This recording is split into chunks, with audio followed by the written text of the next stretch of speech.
sahabat Excellent, kita sudah masuk pada segmen terakhir dalam Emotional Inspiration bersih bersama The Best EQ Trainer kita, Anthony Dio Martin. Anda sudah tahu 4 tipe karyawan yang akan atau bisa menghancurkan bisnis Anda. Pasti jeli-jeli nih ya, ibarat dokter harus diidentifikasi penyakitnya. Kalau nggak semakin kronis, nanti bahkan bisnis semakin hancur. Baik, kita akan langsung saja lagi sahabat Excellent untuk menanyakan kepada Pak Anthony yang terakhir. Tipe yang terakhir nih Pak Anthony ya, dari tadi 4 tipe yang sudah Pak Anthony sebutkan begitu. Nah, tipe terakhir ini agak berat ini.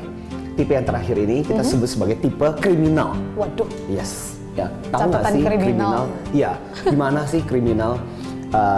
Apa yang menjadi pemikiran dia adalah, prinsipnya adalah pokoknya kalau saya bisa mengambil sebanyak-banyaknya dari perusahaan, saya akan mengambil sebanyak-banyaknya dari organisasi ini, dari perusahaan ini. So, benar-benar orangnya egois, dia akan take buat saya. Jadi, kalau sampai pada titik dia merasa kayaknya nggak ada lagi yang bisa diambil dan sebagainya, dengan mudah dia quit. Jadi benar-benar seperti kriminal. Jadi, kadang-kadang dia bisa terlibat dalam bisnis, seperti yang saya katakan. Dia bisa melakukan apapun, pokoknya demi keuntungan untuk agenda pribadi dia.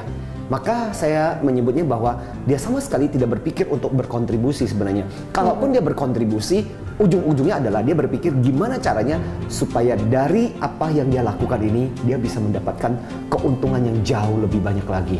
Misalnya, dia terlibat di dalam perusahaan dalam rangka supaya tahu mengenai formulanya perusahaan, cara kerjanya perusahaan. Karena dia punya pikiran cukup jahat loh, bahwa nanti saya akan bikin perusahaan lagi yang mirip seperti perusahaan ini. Atau jangan-jangan sekarang ini meskipun sedang bekerja di perusahaan, ya kan enak banget gaji oleh perusahaan yang sekarang, tapi dia sendiri punya bisnis sampingan yang mirip seperti perusahaan sekarang. Dia bikin produk, dia bikin cara kerja mirip seperti perusahaan sekarang. Jadi kadang-kadang celakanya, bahayanya adalah dia bisa mengambil konsumer atau pelanggan dari perusahaan kita saat ini. Nah, makanya saya mau menyebut ini agak kriminal nih, karena kan secara etis kagak boleh dong. Berpikirlah bahwa perusahaan kan paling nggak sudah menggaji dirimu. Apa yang kamu pakai, apa yang kamu makan, apa yang kalian menikmati sekarang ini kan sebenarnya milik perusahaan gitu loh. Paling enggak berusaha benar-benar kontribusi maksimal gitu, agak etis lah. Masa sih artinya gini loh, menghancurkan perusahaan dari dalam, melihat ketika perusahaan kita hancur dan sebagainya gitu. Hanya mengambil keuntungan dari perusahaan untuk diri sendiri begitu. Betul. Ya Pak Anthony ya. Nah, kita menyebutnya sebagai tipe kriminal gitu. Ini memang jahat sekali sih gitu ya. Hanya berpikir keuntungan untuk diri sendiri saja. Baik sahabat Excellent, ini sudah 5 tipe karyawan gitu ya, sudah disampaikan oleh Pak Anthony. Semoga mulai dari sekarang kita sudah bisa melihat-lihat sebetulnya jika kita punya bisnis, kira-kira benarkah memang kita punya karyawan-karyawan yang pastinya nanti mau sama-sama memajukan bisnis kita, atau bahkan justru malah menghancurkan bisnis kita. Nah, berikutnya Pak Anthony yang saya juga penasaran. Pasti seseorang itu kan punya motivasi ya dalam melakukan sesuatu atau menjadi orang-orang yang entah itu pembawa energi baik atau energi buruk gitu kan. Nah, motivasi orang-orang ini tuh apa sebetulnya Pak? Nah, kalau yang saya tertarik adalah para sahabat Excellence, mari kita jadi dari bidang saya, bidang psikologi, mari kita mencoba untuk meneliti sebenarnya asal muasal mereka itu dari mana sih? Kenapa bisa seperti itu? Bisa jadi bahwa saya sebenarnya nggak terlalu suka sih mencap dan melabel. Tapi bisa saja bahwa itu adalah bagian dari karakternya. Sudah menjadi bagian dari karakternya, ibaratnya kalau saya mengatakan itu di dalam darah dan nadinya, di dalam DNA-nya itu loh, sudah ada memang sesuatu untuk mengambil keuntungan. Jadi agak berpikir kriminal. Jangan salah loh. Bahkan pernah, sahabat Excellence, sekarang ini di Amerika, beberapa penelitian saya baru-baru ini membaca di majalah Psychology Today, bagaimana mengidentifikasi gen-gen yang berpotensi untuk melakukan kriminal. Jadi yang namanya kriminal itu jangan salah loh, bisa jadi itu mengalir di dalam darah dan nadinya kita. Itu yang pertama. Yang kedua adalah bisa jadi karena memang punya luka batin. Jadi kita menyebutnya BLBI, Barisan Luka Batin Indonesia. Jadi ada luka batin dalam dirinya yang membuat dia bersikap sangat-sangat kejam kepada perusahaan karena dia merasa sakit hati dengan perusahaan, dijanjikan macam-macam dan sebagainya. Atau yang ketiga, karena memang di perusahaan yang dulu dia seperti itu. Di perusahaan dulu cara kerjanya, polanya kebanyakan orang-orang yang penghancur bisnis seperti itu. Jadi masih terbawa. Jadi meskipun kita merekrut masih seperti itu. Makanya saya bilang buat Anda yang wirausaha, buat Anda yang pebisnis, sahabat excellence, hati-hati. Sebaiknya pada waktu ketika kita merekrut karyawan, kita juga harus tahu organisasi dia sebelumnya itu ciri-cirinya seperti apa sih gitu. Iya. Dan bisa juga karena ini karyawan menjadi seperti itu karena saya menyebutnya sebagai karyawan jablay. Karyawan jablay itu karyawan yang jarang dibelai. Jadi jarang dielus-elus. Jadi cari perhatian gitu ya. Jarang diajak bicara, jarang diajak ngobrol. Jadi gara-gara seperti itu apa yang terjadi? Karyawan jadi marah, kesel karena jarang dibelai. So, saya pikir kadang-kadang sesekali sebagai seorang bos, sebagai seorang manajer, nah karyawan-karyawan seperti itu sesekali juga mesti dibelai-belai, mesti dielus-elus gitu, ya, biar nggak jadi bermasalah gitu. Gitu. Artinya mungkin sering ditanya, paling nggak diajak ngobrol gitu loh. Iya, betul. Oke, baik. Pak Antoni, ini pasti selain memang ada ciri-ciri tipe-tipe karyawan macam ini, ada juga dong penangkalnya, antisipasi tips agar organisasi nggak hancur begitu Pak Antoni untuk bisa menjalankan bisnisnya. Baik. Nah, tips saya adalah untuk menjawab pertanyaannya Mbak Riri dan juga untuk sahabat excellence, saya punya satu tips. Saya singkat dengan kata apes.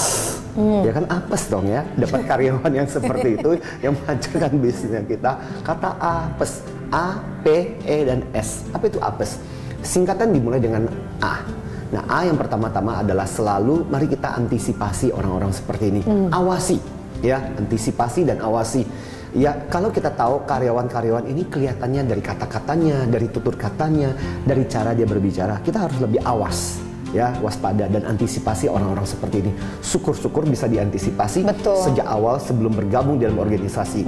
Kalau perlu, makanya organisasi baik juga di awal-awal kasih masa percobaan dulu. Jadi nggak langsung diterima jadi karyawan.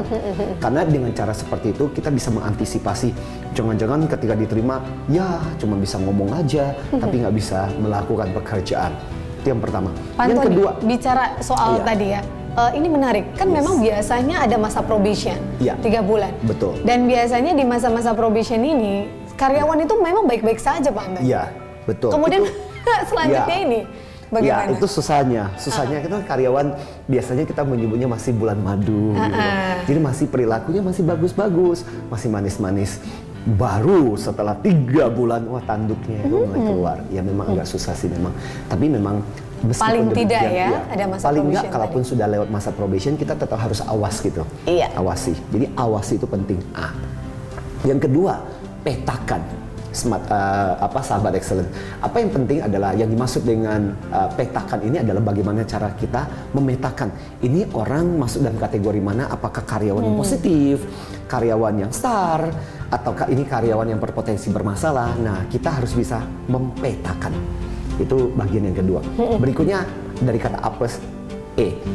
Kalau perlu untuk karyawan-karyawan yang kita pikir kayaknya kok kelihatannya cara berpikirnya bermasalah, kok pola pikirnya buruk seperti yang saya katakan tadi, ada bagusnya E. Apa itu? Edukasi. Ya, pembelajaran, pelatihan. Saya sendiri berkecimpung di dunia pelatihan, terutama pelatihan SDM, pengembangan sumber daya manusia. Saya merasakan kadang-kadang ada orang yang perlu dicuci otaknya kok. Dan ketika dicuci otak, berubah kok. Banyak karyawan yang tadinya bermasalah. Kita udah banyak sekali mendengar kisah-kisah di tempat pelatihan kita, Mbak Riri dan juga para sahabat excellence. Banyak kok yang akhirnya setelah dicuci otak, setelah diikut pelatihan, workshop, memang sih tidak semua pasti bisa berubah. Tapi banyak yang setelah mendapat pemahaman seperti itu, jadi berubah menjadi lebih baik. Tapi paling tidak ya Pak Antoni ya, ada sarana, ada sesuatu yang kita lakukan gitu lah ya, edukasi. Betul. Edukasi juga berarti andai tadi membelai, mengajak ngobrol, jadi memberikan edukasi, memberikan pemahaman-pemahaman kepada mereka. Kadang-kadang saya khawatir itu begini, kita sebagai seorang pebisnis, sebagai seorang wirausaha, tahu mendeteksi orang-orang seperti itu, tapi kita tidak mengambil langkah-langkah untuk mengantisipasi hal seperti itu. Nah, salahnya Anda juga dong. Sudah tahu dapat orang seperti itu, tapi Anda tidak melakukan apapun untuk memperbaiki orang-orang seperti itu. So, ketika kita tahu, Saya sering kali bilang, mau dikasih tahu aja belum tentu berubah. Apa? Enggak dikasih tahu gitu loh. Betul. Please deh gitu ya. Jadi harus dikasih tahu, harus dibilangin, paling nggak diedukasi lah. Tapi pertanyaannya, Pak, sudah diedukasi, sudah diminta untuk berubah, tapi nggak berubah-ubah. Ya makanya apes gitu. Huruf S yang terakhir, sembelih. Oke. Jadi udah nggak bisa diapa-apain ya, betul. gitu ya. Sama seperti kayak kanker di dalam tubuh, sel-sel yang tidak baik di dalam tubuh kita, kadang-kadang kita harus berani cut gitu. Kita harus berani congkel, kita harus berani keluarkan. Meskipun mungkin barangkali orang itu sebenarnya termasuk yang berkontribusi, memberikan sebenarnya pintar atau mungkin menghasilkan katakanlah. Tapi karena sifat dan attitude-nya yang seperti itu, kadang-kadang kita harus agak sedikit tega kepada karyawan yang seperti itu. Waduh, gitu.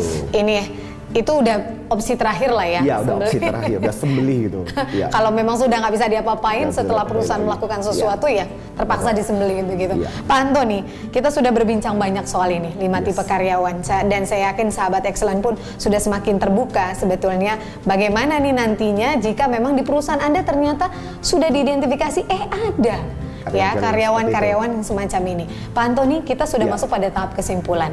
Apa yang ingin Pak Antoni berikan kepada sahabat Excellent untuk talk show kita kali ini? Nah, untuk para sahabat Excellent, terutama Anda yang menjalankan bisnis, para wirausahawan yang mau membangun bisnis, paling enggak mari kita belajar untuk memetakan karyawan kita. Tidak semua loh karyawan namanya karyawan. Memang sih harusnya mereka berkarya, namanya karyawan kan, tapi belum tentu mereka selalu berkarya. Ada yang justru bisa menghancurkan bisnis Anda.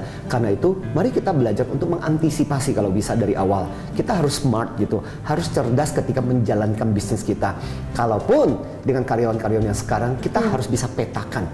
Paling enggak kita tahu apa karyawan ini memberikan kontribusi ataukah kita harus menyikapi mereka dengan lebih tegas. Karena kalau kita enggak tegas dengan yang seperti ini, kita mau menjalankan bisnis kita, sulit kita bisnis untuk berkembang kalau terganjal oleh orang-orang yang seperti itu. Gitu. Oke, Pak Antoni, terima kasih banyak. Sama-sama. Kita sudah tahu semua, sahabat Excellent. Mudah-mudahan perbincangan kami berdua pada kesempatan kali ini bisa membawa satu pencerahan baru bagi Anda. Yang perlu diingat adalah kita harus betul-betul waspada ya Pak Antoni. Sebagai pemilik bisnis, Anda juga perlu waspada. Tapi juga jangan lupa bahwa ada hal-hal di mana Anda harus melakukan sesuatu untuk menangani karyawan-karyawan seperti ini. Begitu. Yang namanya sembelih tadi opsi terakhir begitu ya Pak Antoni. Oke, baik. Sahabat Excellent, terima kasih banyak atas kebersamaan Anda dalam program Emotional Inspiration kali ini bersama The Best EQ Trainer Antoni Dio Martin. Pak Antoni, sekali lagi terima kasih. Dan akhirnya saya Riri Arta Kusuma mohon pamit undur diri. Dan saya Antoni Dio Martin, strive for excellence.